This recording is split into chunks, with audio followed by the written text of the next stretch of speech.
नमस्ते बच्चों। आज हम शुरू करने जा रहे हैं पाठ 3 का भाग 4, जिसमें हम पढ़ेंगे टेरिडोफाइटा। बच्चों, ये जो शब्द है टेरिडोफाइटा, ये एक ग्रीक भाषा से लिया हुआ शब्द है जो दो शब्दों से मिलकर बना है, टेरॉन और फाइटोन।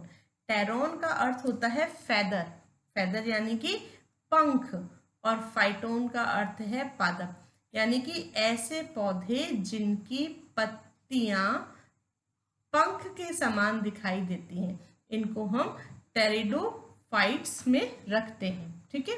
और ये बच्चों ऐसे पौधे होते हैं जो स्थल पर उगने वाले सबसे पहले पौधे थे जिनमें सुस्पष्ट संवहन ऊतक और ऊतक तंत्र उपस्थित था, यानी कि वैस्कुलर बंडल, जाइलम और फ्लोएम, ये इन पौधों के अंदर उपस्थित था। तो ये सबसे पहले वैस्कुलर बंडल वाले पौधे थे जो जमीन पर पाए जाते थे। ठीक है। अब देखो नेक्स्ट पॉइंट, इनको हम वैस्कुलर एम्फीबियंस भी कहते हैं। तो एम्फीबियंस तो हम ब्रायोफाइट्स को भी कह रहे थे। क्यों कह रहे थे? क्योंकि ब्रायोफाइट्स जो पौधे थे उनको अपना जीवन चक्र पूरा करने के लिए स्थल और थल दोनों जगहों की आवश्यकता होती थी, है ना। स्थल और जल दोनों आवास चाहिए होते थे। तो ठीक वैसे ही यहाँ भी लैंगिक जनन के लिए या लैंगिक निषेचन के लिए जल की आवश्यकता होती है, इसलिए इन पौधों को भी हम वैस्कुलर एम्फीबियंस कहते हैं। ब्रायोफाइट्स को तो एम्फीबियंस कह रहे थे, लेकिन टेरिडोफाइट्स को हम वैस्कुलर एम्फीबियंस कहते हैं क्योंकि इनके अंदर वैस्कुलर बंडल उपस्थित होते हैं। क्लियर हो गया ये पॉइंट? चलो आगे इनका आवास देखते हैं। ये पाए कहाँ जाते हैं? तो बच्चों, ये नम, आर्द्र और छायादार स्थानों पर बहुतायत से पाए जाते हैं, लेकिन इसकी कुछ प्रजातियां जैसे एक्टिनोप्टेरिस रेतीली मिट्टी में भी पाई जाती है। तो कुल मिलाकर उनके लिए पानी वाला आवास होना जरूरी है, पानी उसके आसपास होना जरूरी है। अब यही कारण है इनका एक तो आवास और दूसरा निषेचन की शर्त के निषेचन के लिए जल की आवश्यकता होगी। तो इन दो कारणों से इनका जो भौगोलिक विस्तार है वो सीमित भौगोलिक क्षेत्रों तक ही होता है, यानी कि टेरिडोफाइट्स बहुत ज्यादा विविधता वाले आवास में नहीं रह सकते। जहां पर इनको नम और छायादार आवास मिलेगा और निषेचन के समय यानी कि लैंगिक जनन के समय पानी मिलेगा, जल की आवश्यकता होती है इनको, तो उन्हीं आवासों में ये उग सकते हैं, पाए जाएंगे। ठीक है, आगे चलते हैं, देखते हैं। देखो, कायिक जनन इसमें सामान्य रूप से नहीं होता, लेकिन कुछ पौधों में अपस्थानिक कलिकाओं एडवेंटेशियस बर्ड्स या विखंडन फ्रेगमेंटेशन द्वारा कायिक जनन को देखा गया है। नेक्स्ट पॉइंट में हम बच्चों इसका जीवन चक्र कवर करेंगे। देखो, ये इसका टेरिडोफाइट्स का सबसे इम्पोर्टेंट भाग आ गया अपने इस वीडियो लेसन का कि जीवन चक्र। जीवन चक्र में बच्चों हम लोग इसकी लैंगिक और अलैंगिक दोनों प्रकार के जनन किस तरह से इसमें होते हैं उसको देखेंगे। तो बच्चों, जो टेरिडोफाइट पौधों का मुख्य पादप होता है, यानी कि मुख्य पादप काय, वो द्विगुणित होती है और ये कहलाती है स्पोरोफाइट, बीजाणुद्भिद। ठीक है। अब बीजाणुद्भिद में आपको पॉइंट्स कौन कौन से लिखने हैं, कवर करने हैं, वो आप मेरे साथ साथ नोट करोगे। तो सबसे पहला पॉइंट, स्पोरोफाइट ये मुख्य पादप काय का निर्माण करता है और द्विगुणित होता है।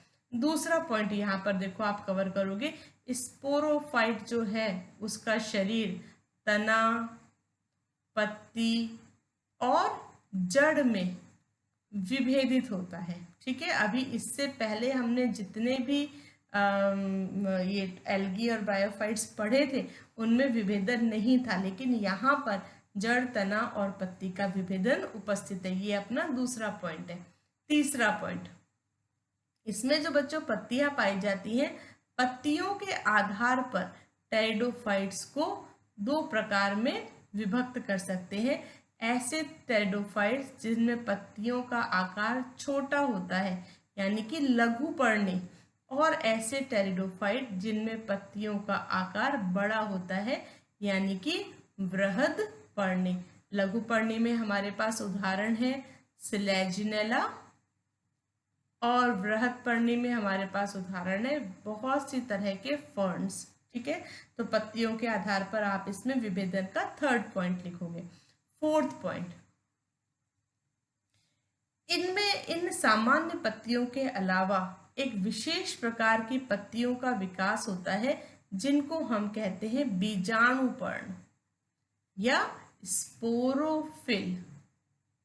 ये जो बीजाणुपर्ण होते हैं बच्चों, ये फर्टाइल होती हैं, यानी कि इस बीजाणुपर्ण के ऊपर बीजाणुधानी का विकास होता है। बीजाणुधानी, स्पोरेंजिया। ठीक है, और ये जो बीजाणुधानी होती है, इन बीजाणुधानियों के अंदर जो कोशिकाएं हैं उसमें अर्धसूत्री यानी कि न्यूनकारी विभाजन होता है और इसके फलस्वरूप अगुणित हैप्लॉइड, अगुणित या हैप्लॉइड बीजाणुओं का या स्पोर्स का विकास होता है। क्लियर? तो ये विशेष पॉइंट है बीजाणुपर्ण की उपस्थिति। ये यहाँ पर इसका ये आप 5वां पॉइंट क्लियर करोगे। अब ये जो बीजाणु यहाँ पर बन रहे हैं बच्चों, यहाँ पर भी स्पोरोफाइट को 2 प्रकारों में विभाजित किया गया है। टेरिडोफाइट्स के जो स्पोरोफाइट है ना, उनके 2 प्रकार हैं यहाँ पर अगुणित बीजाणुओं के आधार पर। पहला प्रकार जिसको हम कहते हैं होमोस्पोरस या सम बीजाणु। ठीक है, या होमोस्पोरस। ठीक है, और दूसरा प्रकार है यहाँ पर विषम बीजाणु, विषम बीजाणु हेट्रोस्पोरस। अब ये क्या चीज होती है इसको अपन देखते हैं। तो सम बीजाणु, जैसा कि आपको नाम से पता ही चल रहा है कि बीजाणु कैसे हैं, सारे के सारे जो बीजाणु बन रहे हैं वो समान प्रकार के बन रहे हैं। जबकि विषम बीजाणु में बच्चों क्या होता है कि 2 तरह के बीजाणु बनते हैं। एक कहलाते हैं लघु बीजाणु और दूसरे कहलाते हैं वृहद बीजाणु। अब ये जो लघु बीजाणु होते हैं ना, ये अंकुरित होने के बाद में जब इसका जर्मिनेशन होगा बीजाणु का, तो ये नर गैमिटोफाइट, नर युग्मकोद्भिद का निर्माण करेंगे या इसका विकास करेंगे। और जो ये वृहद बीजाणु होते हैं, ये मादा युग्मकोद्भिद का निर्माण करते हैं। ठीक है, तो इस तरह से नर और मादा गैमिटोफाइट का विकास होता है। तो यहाँ पर जो अगुणित बीजाणु बन रहे हैं उसके आधार पर ये 2 तरह के टेरिडोफाइट्स पाए जाते हैं, सम बीजाणु और विषम बीजाणु। क्लियर हो गया ये पॉइंट? चलो अब हम आगे चलते हैं यहाँ पर और एक एक इसका ना एग्जाम्पल देख लेते हैं कि सम बीजाणु में कौन से नाम आते हैं और विषम बीजाणु में कौन से टेरिडोफाइट्स आते हैं। तो देखो, जो सिलेजिनेला और साल्विनिया, इनके अंदर 2 तरह के बीजाणुओं का निर्माण होता है। तो यहाँ पर मैं उदाहरण लिखूंगी वृहद बीजाणु में सिलेजिनेला और सम बीजाणु और यह होमोस्पोरस, इसमें मैं नाम लिखूंगी लाइकोपोडियम। तो ये एक एक नाम आप लोग यहाँ पर एग्जाम्पल भी इसका याद कर सकते हो। ठीक है बच्चों, तो ये अपना 4th पॉइंट हो गया बीजाणु पर्ण। और यहाँ पर आप 5th पॉइंट दे सकते हो बीजाणु के आधार पर। ठीक है, नेक्स्ट चलते हैं 6th पॉइंट। ये जो अगुणित बीजाणु यहाँ बने हैं, ये अगुणित बीजाणु अंकुरित होते हैं।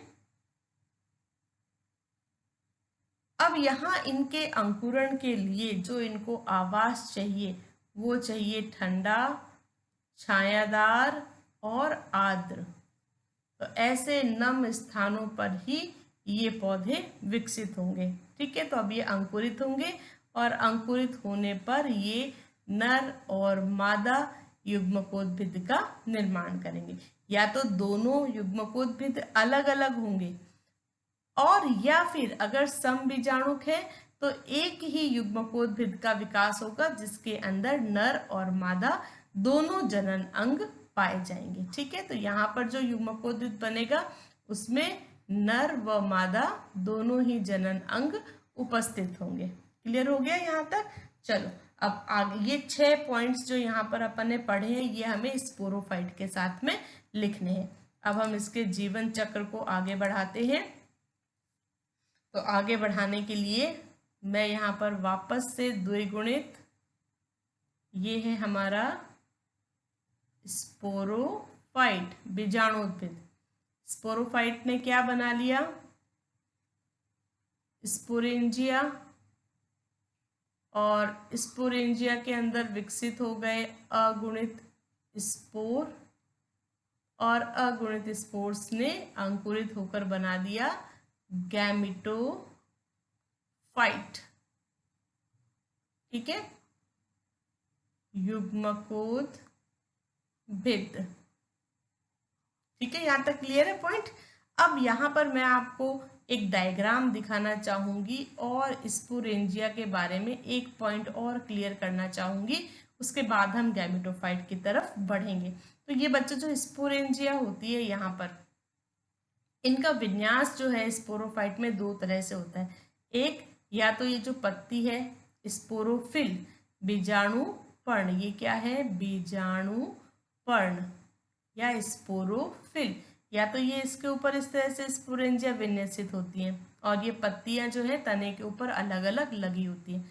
और दूसरी स्थिति होती है कि ये जो बीजाणु पर्ण है ये आपस में इस तरह से इकट्ठा हो जाती हैं समूह के रूप में और एक शंकु के आकार का संरचना बना लेती है जिसको हम स्ट्रोबिलस कहते हैं।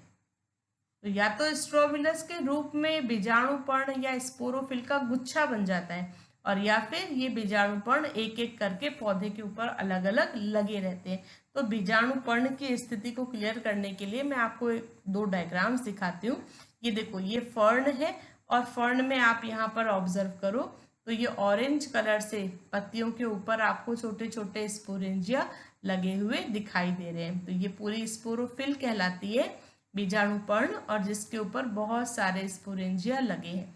ये इसका राइजोम है, ये इसकी रूट्स हैं, और ये जो आपको ऐसी संरचना दिखाई दे रही है ये एक नई लीफ का निर्माण करेगी। ठीक है, नेक्स्ट देखो सिलेजिनेला। सिलेजिनेला में ये आपको स्टेम दिखाई दे रहा है हरे रंग का, ये राइजोफोर जहाँ से जड़ें निकल रही हैं, और ये पत्तियां, और ये जो पत्तियां हैं ये स्पोरोफिल्स हैं, बीजाणुपर्ण है जो गुच्छे में स्ट्रोबिलस का निर्माण कर रहे हैं। एक और पौधा देखो इक्विजिटम, यहाँ पर भी बीजाणुपर्ण समूह में इकट्ठा हो गए हैं और स्ट्रोबिलस का निर्माण किया है।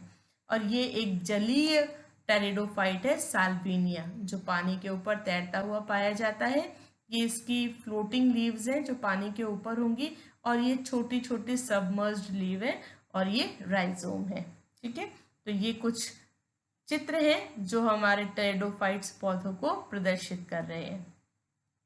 यहाँ पर आप फर्न में और सिलेजिनेला में पत्ती के आकार में अंतर को देखकर, ये फर्न तो हमारा वृहद पर्णी है जिसमें बड़ी पत्तियां उपस्थित हैं, और ये सिलेजिनेला हमारे लघु पर्णी का उदाहरण है जिसकी पत्तियों का आकार बहुत छोटा है।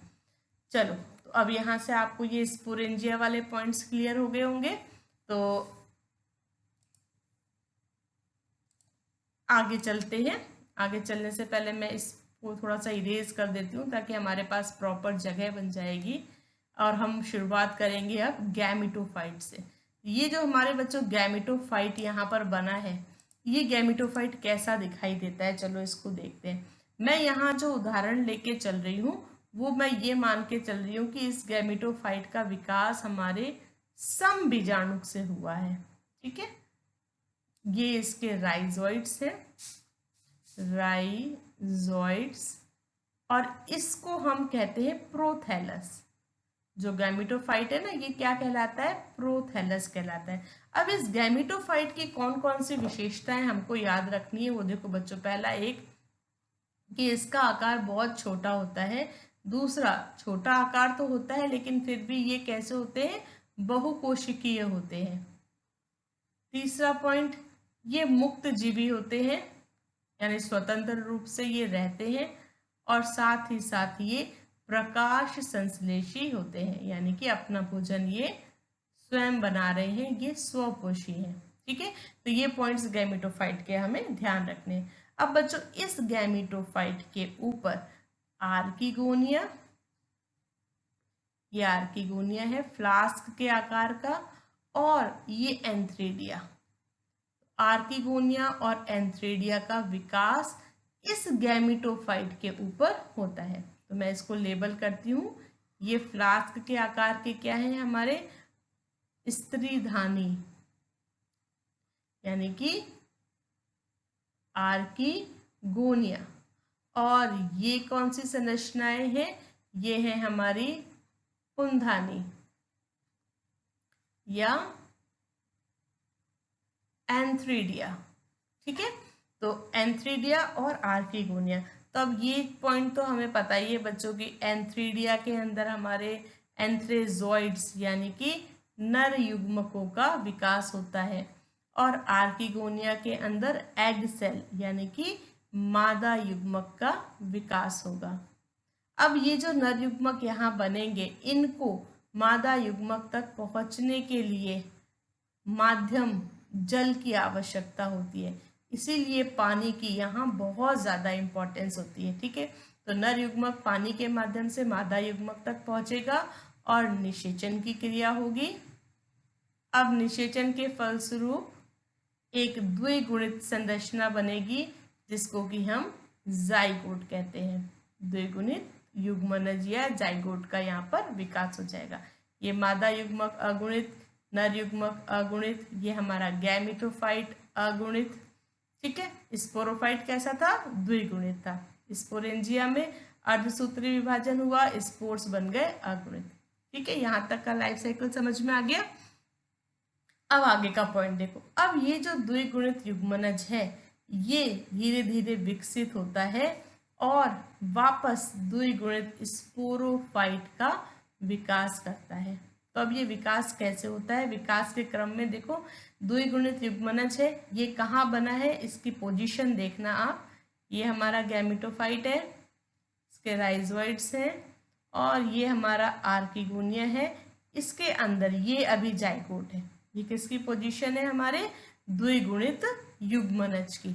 अब ये युग्मनज क्या करेगा, इसका धीरे धीरे धीरे धीरे विकास होगा।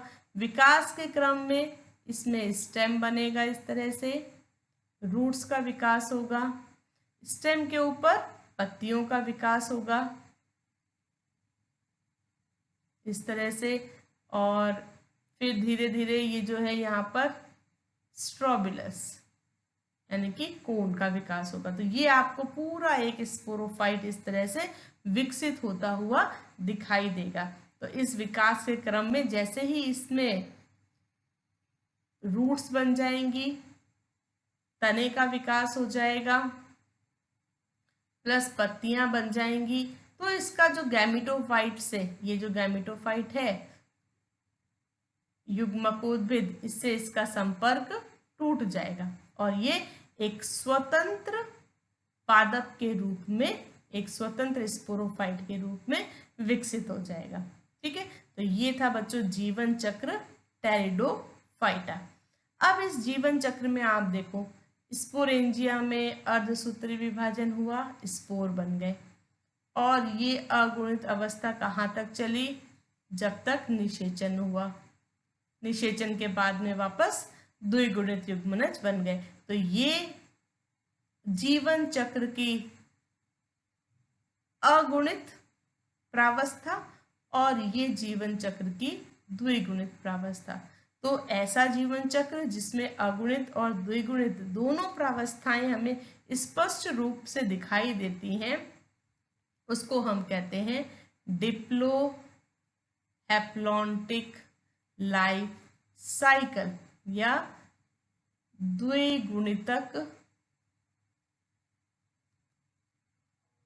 अगुणितक जीवन चक्र। ठीक है, जैसा कि ब्रायोफाइट्स में हमने पढ़ा था। तो ये था हमारा टेरिडोफाइटा का लाइफ साइकिल। अब हम इसका लास्ट पॉइंट कवर करने जा रहे हैं आज के वीडियो लेसन का, टेरिडोफाइटा का आर्थिक महत्व, ये हमारे लिए किस तरह से महत्वपूर्ण है। तो टेरिडोफाइटा का महत्व क्या है? तो सबसे पहला महत्व बच्चों इसका, क्योंकि इसकी पत्तियां बहुत ही सुंदर होती हैं, इसलिए टेरिडोफाइट्स को सजावटी पौधों के रूप में लोग अपने घरों में, बगीचों में लगाते हैं। तो ये इसकी सबसे पहली इम्पोर्टेंस है कि हम सजावट के लिए फर्न्स को बहुत ज़्यादा काम में लाते हैं। ठीक है, तो सजावटी पौधों के रूप में फर्न, तरह तरह के फर्न हमारे घरों की शोभा बढ़ाते हैं। चलो अगला पॉइंट देखें, भोजन के रूप में। भोजन के रूप में, ठीक है, तो भोजन के रूप में बच्चों जो टेरिडोफाइट्स हैं, इसमें स्टार्च की मात्रा, जो टेरिडोफाइट पौधों के राइजोम होते हैं उसके अंदर स्टार्च की बहुत अच्छी मात्रा उपस्थित होती है, इसलिए भोजन के रूप में इसका प्रयोग उबाल के किया जाता है। साथ ही साथ पशुओं के चारे के लिए भी इसकी कुछ स्पीशीज का प्रयोग किया जाता है। एक बहुत इम्पॉर्टेंट इसका महत्व है, वो है उर्वरक के रूप में। एक टेरिडोफाइट होता है बच्चों एजोला, जो कि पानी के अंदर पाया जाता है, पानी के आवास में, यानी जलीय पादप, जलीय टेरिडोफाइट है ना। तो ये जो एजोला है ये एनाबीना, एनाबीना क्या है? एनाबीना एक साइनोबैक्टीरिया है। तो एनाबीना के साथ में यह सहजीवन प्रदर्शित करता है। तो एजोला को क्या करते हैं, जहाँ चावल की खेती की जाती है तो वहाँ पर चावल के खेतों में इसको, एजोला को डाल दिया जाता है। तो एजोला और एनाबीना ये दोनों सहजीवन में वहाँ रहते हैं, उस पानी जलीय आवास में ये रहते हैं और वहाँ पर नाइट्रोजन को फिक्स करने का काम करते हैं। ये जो जलीय आवास है इसमें नाइट्रोजन को उर्वरक के रूप में मिलाने का कार्य करते हैं। कुछ टेरिडोफाइट्स पौधे जो हैं बच्चों, वो औषधीय महत्व भी रखते हैं, जिसमें नाम आता है लाइकोपोडियम, लाइकोपोडियम क्लेविटम, क्लेविटम। ये जो पौधा है लाइकोपोडियम क्लेविटम, ये किडनी, लीवर और फेफड़े के रोगों में बहुत उपयोगी होता है। साथ ही साथ एक नाम आता है इक्विसिटम, इक्विसिटम, अभी अपन ने देखा था ना इक्विसिटम का एक प्लांट, तो इक्विसिटम डेबाइल। ये जो पौधा है बच्चों, ये स्त्री जननांगों के रोगों में इसका प्रयोग किया जाता है। और एक पौधा है बच्चों एंजियोप्टेरिस, एंजियोप्टेरिस। ये जो एंजियोप्टेरिस पौधा है बच्चों, इसका प्रयोग अगर कुत्ता काट लेता है और उससे जो रेबीज रोग हो जाता है तो वहाँ पर इसका प्रयोग किया जाता है। और एक होता है पौधा ऑस्मुंडा, ऑस्मुंडा। ये जो ऑस्मुंडा पौधा है बच्चों, इसके अंदर कैल्शियम की प्रचुर मात्रा होती है। तो कमज़ोर हड्डियां होती हैं किसी की, तो उसको, इस पौधे को प्रयोग में लाने के लिए कहा जाता है। तो इस तरह से टेरिडोफाइटा का जो है हमारे लिए आर्थिक महत्व, औषधीय महत्व और भोजन के लिए और कृषि क्षेत्र में महत्व है। तो बच्चों ये अपना चैप्टर का पोर्शन टेरिडोफाइटा कंप्लीट होता है। आशा करती हूँ आपको समझ में आया होगा। अगर फिर भी कोई क्वेश्चन हो तो आप कमेंट बॉक्स में क्वेश्चन छोड़ सकते हैं। मिलते हैं नेक्स्ट वीडियो लेसन में।